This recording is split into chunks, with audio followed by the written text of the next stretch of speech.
ადვილი რეალობა არ არის. ძალიან ასე თქვათ, მკაცრი და შეუპოვარი და დაუნდობელი რეალობა. ამიტომ რამხელა ნახეთ გონიერება გვმართებს, როგორ უნდა ჩავეჭიდოთ ქრისტეს ჭეშმარიტებას, რომ არ მოვტყუდეთ. და თან ამავე დროს ჩვენც როგორც ფრთხილად უნდა ვიყოთ, რომ ვინმე არ დავაზიანო ჩემი უგუნური საქციელის გამო.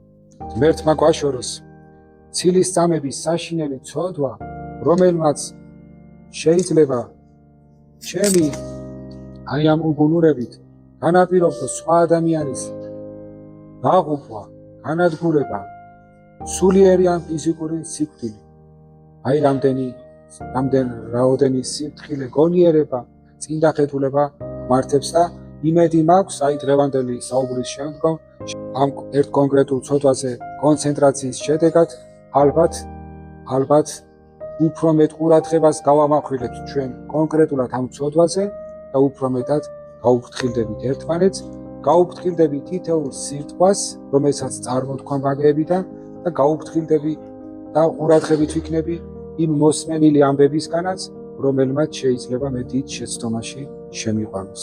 ღმერთმა გვატაროს ჭეშმარიტების, სიკეთის და ქრისტეს გზით. ჩვენთან არს ღმერთი.